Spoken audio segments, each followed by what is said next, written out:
What's up, peoples? I know I'm doing my Raw review a little early. Over here, I have a different time, but whatever. The show was pretty good. I thoroughly enjoyed it, but the show starts out Triple H coming out, pretty much saying, "Oh, I'm gonna name the opponent who's gonna face Cena at SummerSlam." We already we already know who's gonna be, but and then Orton comes out and pretty much says, "Hey, if you name me the opponent," because he pretty much says Triple H guarantees there will be a new champion. Then Orton comes out, pretty much he says he deserves his rematch, which is true. He never did get his one-on-one rematch, but and pretty much Triple H says everyone has a chance to impress him. And then Kane comes out and pretty much says, "I'm done being Randy Orton's protector," and all that. And then Roman Reigns comes out and pretty much says he wants to be number one contender. Then Reigns says believe that, and then attacks Kane. Then Orton slithers out of the ring, and then Triple H makes the first match of the night, which is a handicap match. Kane and Orton against Roman Reigns. It was a decent match. It was Kane and Orton worked together for a little bit, but then Kane tries to tag in Orton. Orton refuses, and then Kane chokes Orton. And then Roman Reigns' Superman punch spears Kane, pins Kane. Wow. And then Roman Reigns calls Orton in the ring, and then Orton walks away. Pretty much, that's what happens. And then, hold on. And it's announced Jericho will be doing the highlight reel. And his guest is going to be Bray Wyatt. And then our second match is Nikki Bella against Alicia Fox, Cameron, Eva Marie, and Rosa Mendez. Really, the match was blah. It wasn't even a match. Really, all it was the storytelling. Because apparently Brie Bella got a ticket, front row. And then Stephanie comes out, pretty much gets in her face. Really good segment. So it really looks like we're going to get a match because of what happens later tonight. Then Brie calls her a bitch, and then Stephanie comes back. Brie grabs the mic and pretty much says, "You're doing this out of spite," and calls her a vindictive bitch. Then Stephanie pretty much tries to throw her out, but then she has security throw her out. And then Stephanie starts the match, and really, Nikki Bella gets crushed in like 5 seconds. Pretty much Alicia Fox does the scissor kick and then pins her. That's it, really. There's nothing more. And then, Stephanie tells Nikki she might end up quitting. Then our third match is Bo Dallas and Damien Sandow. He's dressed as LeBron James. Oh, God.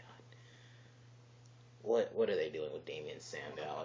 It's really sad what they're doing to Damien Sandow. But, you know what?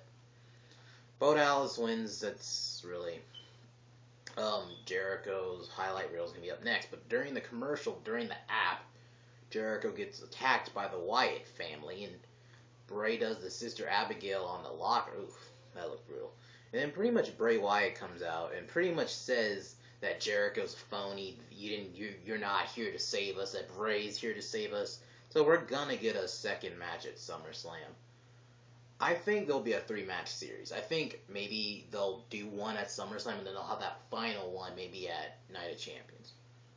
Pretty much, and Bray Wyatt even says he doesn't care if he loses one battle, and the war, that's what matters. And what I've always liked about Bray Wyatt, he's the kind of superstar he doesn't care about losses.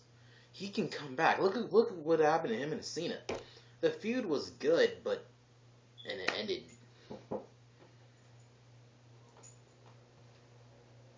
You better make it last, because I don't know, you'll get more money again. Alright.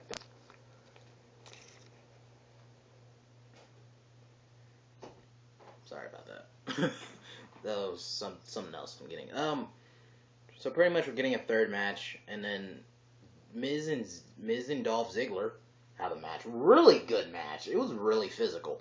This match got time, so it's showing me maybe Dolph Ziggler, because Miz, he had some good spots. Miz ends up losing. I'm surprised Ziggler won. I thought Miz was gonna win. So we might get Miz and Ziggler at SummerSlam for the IC belt. I'm cool with that. Why not? Why not? I'd be fine with that. Damn, stop it. So, I'm surprised Ziggler wins the one, though. But Miz still clutches his... I'm liking this new Miz character. I'm actually... This is where he belongs. He's not a face. He's just not a likable guy. So, really good match. I think they took Ziggler out of the doghouse. I think finally they took him... Because for a while, they were punishing him. I'm happy they're finally letting him out of the doghouse and maybe finally showing up. Because now he's been winning matches lately. So, really good match. And this match had time. This match was at least 20 minutes. 15, 20, around there. And then, backstage, Triple H telling Rollins, oh, you can't be number one contender because you already have the briefcase. Then Rollins saying, oh, I know I have the briefcase. It's going to be hard, though, because every time Ambrose fucks it up. Then Cesaro comes in and pretty much says he's no longer a Paul Heyman guy, so that just abruptly ended. I think probably because they're focusing on Brock and Cena. That's probably why they just abruptly ended it.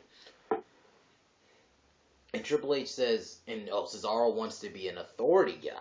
So Triple H tells Cesaro, if you can beat Dean Ambrose, you might get picked. So then we have Paige and AJ and Natalia M. The match didn't matter. All that mattered was the ending. That's all I care about. That's all I cared about was the ending. Paige turns heel. They hug, and then AJ's about to walk up. Bam! Paige just grabbed her hair, and I'm happy they finally did this. Finally, I think. Because with Paige is finally being a heel, we can go all out now. I'm very entertained. Paige does a beatdown, there was some, for divas, you don't really see that often. AJ was thrown onto the fucking barricade. Don't do the ring post. I don't really see divas do spots like that. And then freaking Paige throws her to the announce table. So I'm pretty sure AJ's going to get payback next week. Then we have Fandango and Zack Ryder, who actually got an entrance, surprisingly. Zack Ryder got an entrance, and he's a match on Raw. But freaking Summer Rae and Layla come out with... So I guess the story here is whoever is going against Fandango, they're with... It's stupid. It really is. I'm sorry. I'm just not... But Zack Ryder won a match. I guess that's the story. That's even a bigger shocker. Zack Ryder had a match on Raw, had an entrance, and he won. I mean, granted, it was against Fandango, but Zack Ryder won because Layla... Okay. Zack Ryder did the Rough Rider, pinned Fandango, but Fandango had his foot on the rope. And then freaking Layla pushes it off, so it was a short match, I guess. And then... Oh, God. This is the part of the show that really kind of... This is the only downside of the show for me. Flo Rida. Why was he on here? He wasn't needed. I'm sorry. I've always hated that when Raw does that. I don't mind performances if it has a point. Like when Living Color at WrestleMania 29 performed CM Punk's entrance. Or when Motorhead performed Triple H. If you're going to play a wrestler's music, that's fine. But if you're on here just to perform, and it's like, I always hated Flo Rida. That's the only part of the show that was like, fuck this segment. But after the segment, apparently Brie pressed charges because Stephanie was under arrest. Really good segment. Freaking Stephanie was being, I was like, first like, what the fuck's going on? Then I realized what's going on. So... Because Stephanie says, you're going to pay, so I'm pretty sure we're going to have a match. I think Stephanie says, and I feel like the match is going to be this. If Brie Bella wins, she gets her job back. But I have a feeling, if they have the match, Nikki Bella's going to attack Stephanie. It's just a feeling I have. But I don't know. Then Triple H trying to calm her down, and they arrest her and all that. And then Joey Mercury... I got some TV time. Triple H says, but Triple H pretty much says it's going to take a while to get Stephanie ready, so he'll be ready to make the decision, apparently. And then we have Big E and Kofi against Ryback. The match didn't matter. All really that matters is the ending. Xavier Woods comes out, pretty much saying it's our time. I have a feeling this is going to be a new Nation of Domination. If that's what they're doing, yes. That's good. Xavier Woods, Kofi, and Big E, now that's something they can do, because let's be honest, they don't use those guys. That'd be a good way to use them. You know, Xavier Woods could be like the lawyer, and then you could have Big E be the muscle. All you need is Mark Henry, and I think that'll be a complete group. I wouldn't mind that. That's pretty cool. I applaud. Really good show for this. Then we have Rusev and Khali. Who cares? Rusev wins. I'm going to do fantasy booking for a minute. How would you guys feel? Because I'm hearing rumors Kurt Angle might come back to WWE in October. Why not have him face Rusev? It would. I feel like it would make sense. Because Kurt Angle's like as American as it gets. And he could be the one to end his... Let's have Rusev beat everyone up. Because... And that's another thing, though. Where was Swagger? I thought they were going to continue. I guess they'll continue it next week, but that was weird. No Swagger tonight. Well, then again, he got beat down pretty badly, so that's probably why he wasn't here. But how would you feel Kurt Angle feuding with Rusev? I know a lot of people are like, that's a little too soon for him to be feuding with a guy like Kurt Angle. I think it could work. I honestly think it could work. And that'd be a good way to bring in Kurt Angle. Instead of putting him in a main... I feel like, don't put him in a title picture yet. That'd be a good way. And maybe Rusev will be good by that fight. Because I'm hearing rumors he might be back in, like, October. So... Then we have Dean Ambrose and... Oh, we had a segment with Goldust and Stardust. I don't know. Are they ever going to wrestle? Because I feel like these backstage segments have just been happening, like, the last month. The last match was at Money in the Bank, I think. But, yeah. I am still liking the segments, so they're still entertaining, I guess. That's why I always just look over it. Then we have Cesaro and Dean Ambrose. Decent match. Ambrose pretty much... Cesaro wins via disqualification because Ambrose hits Cesaro's arm with a chair. And then he sits down. I know, it's weird.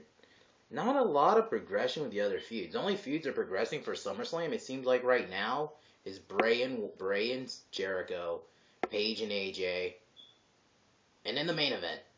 So, speaking of which, Triple H comes out. There's an interview segment. Renee's trying to interview Triple H. Triple H says he's going to announce who's going to be the number one contender. Then Renee asks, aren't you supposed to be their wife? Triple H gives her that dirty look, and then he walks out. And then Triple H pretty much says who's Cena's opponent at SummerSlam. Orton comes out. Orton's about to make his way to the ring. And then Roman Reigns, out of nowhere, attacks Randy Orton. So I guess Roman Reigns and Randy are going to have a match. Then Paul Heyman comes out, and it's pretty much saying Plan A and Plan B aren't working. So Plan C comes out. Brock Lesnar comes out. Dude, the arena popped. I mean, it's like they almost forgot he broke the streak. Because, I mean, when he left, he was booed. Because Brock Lesnar hasn't been been on TV in like 3 months. I think the last time he was on TV was the night after Mania.